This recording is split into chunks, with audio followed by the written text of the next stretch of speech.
45 साल আর পুরো বাড়িওয়ালা নেই, বলতে এরা বাংলাদেশি। বলে আমাকে ধরাই দিতে।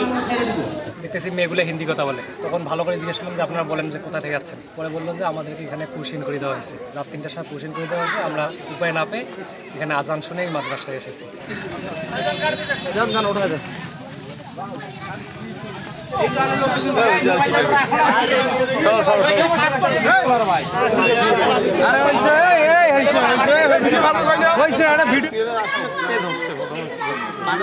আমার ঘরের থেকে ধরছে, যেখানে থাকতাম দিল্লিতে, সেখানে আমরা বাড়িওয়ালা, যেই বাড়িওয়ালার কাছে থাকতাম, আমার বাবা আমাদের নিয়ে গেছিল এখান থেকে।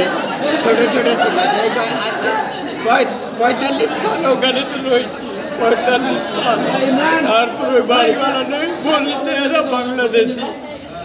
বলে আমাকে ধরাই দিতে। ভারতে আমার জায়গা জমি নেই, ওখানে তো ভাড়ায় ছিলাম। জায়গা জমি থাকতো তাহলে এই অবস্থা চলতো। আমি থাকতে চাই, ছোট ভাই থাকে খালিশপুরে, বাংলাদেশে থাকবো আমি। ভারতে আমি আর যাব না, ওখান থেকে তো আমাকে সাজাই দিয়েছে। 4:21 এসেছিল আমাদেরকে, মানে আমরা মাদ্রাসায় ছিলাম, ওখানে ওরা এই মাদ্রাসায় আমাদের নক দিল। উঠে দেখতেছি যে ওখানে 3 জন মেয়ে এবং 2 জন মহিলা এবং 2 জন পুরুষ। তারা এসে বলতেছে যে আমরা ইয়া থেকে এসেছি, খুলনা থেকে এসেছে, আমাদের একটু বাউড়া রেল স্টেশনের জায়গাটা একটু দেখে দেন, মানে স্টেশনটা দেখে দেন। দেখতেছি মেয়েগুলো হিন্দি কথা বলে, তখন ভালো করে জিজ্ঞেস করলাম যে আপনারা বলেন যে কোথা থেকে যাচ্ছেন। পরে বললো যে আমাদেরকে এখানে পুশিন করে দেওয়া হয়েছে, রাত 3টার সময় পুশিন করে দেওয়া হয়েছে। আমরা উপায় না পেয়ে এখানে আজান শুনে এই মাদ্রাসায় এসেছি। স্থানীয় প্রতিনিধি যিনি মানিক মেম্বার সাহেব, ওনাকে অবগত করেছিলাম।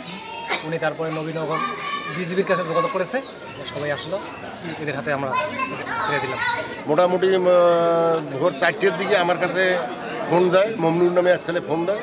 ফোন দেওয়ার পর জানতে পারি এখানে 7 জন লোক আটকিয়েছে, আটক করছে, পুশব্যাক করে দিয়েছে ভারতওয়ালা। নবীনগর পরে আমার নাম্বার দিয়েছে, আমি তখন ঠিকানা দিলাম। ওই ঠিকানায় আর কি বিজিবি আসছে। আসার পর এই অবস্থায় এ যাবত এখানে আসে। কালার এক্সপার্ট, জর্জ স্যাপ এবং মাইল্ড অন হ্যান্ডস টেকনোলজি সমৃদ্ধ অরিক্স ক্রিস্টাল ওয়াশ আপনার লন্ড্রি এক্সপার্ট। ভারতের ক্যাম্পের সাথে আর কি যোগাযোগ চলছে, জানি না কি হবে, একটু পরে দেখি এই ব্যাপারটা। 5টার সময় মাছ মারতে যেয়ে দেখি যে ওই যে বর্ডারের ওখানে দাঁড়িয়ে আছে। তাদেরকে দেখি আমরা ভয়ে প্রথমে পালিয়ে আসছিলাম। আসার পর তারপরে গেলাম যে আপনারা কোথা থেকে যাচ্ছেন, বলছে যে ইন্ডিয়ার থেকে যাচ্ছি। কখন আসছেন? প্রায় রাত 9টায়। কোথায় ছিলেন? তাই এদিকে ছিলাম। তারপরে ওদেরকে জিজ্ঞেস করলাম আপনারা কে কে, তা বললো যে আমাদের এখানে অন্য কেউ নেই, আমাদের পরিবারের ভিতরে সবাই আমার নাতি হয়, জামাই হয়, মেয়ে হয়, তারপর ওনার স্ত্রী আছে মুরব্বীর। তাই জিজ্ঞাসাবাদ করিয়ে তারপর থেকে পুলিশকে বললাম যে এই ঘটনা। বিজিবি আসলো, আসিয়া ওরা জিজ্ঞাসাবাদ করিয়ে আনিয়া স্কুলে ঢুকাইলো। স্কুল থেকে এখন ওরা বাংলাদেশি, ওরা নিয়ে যাবে থানায় নাকি, এগুলো শুনলাম।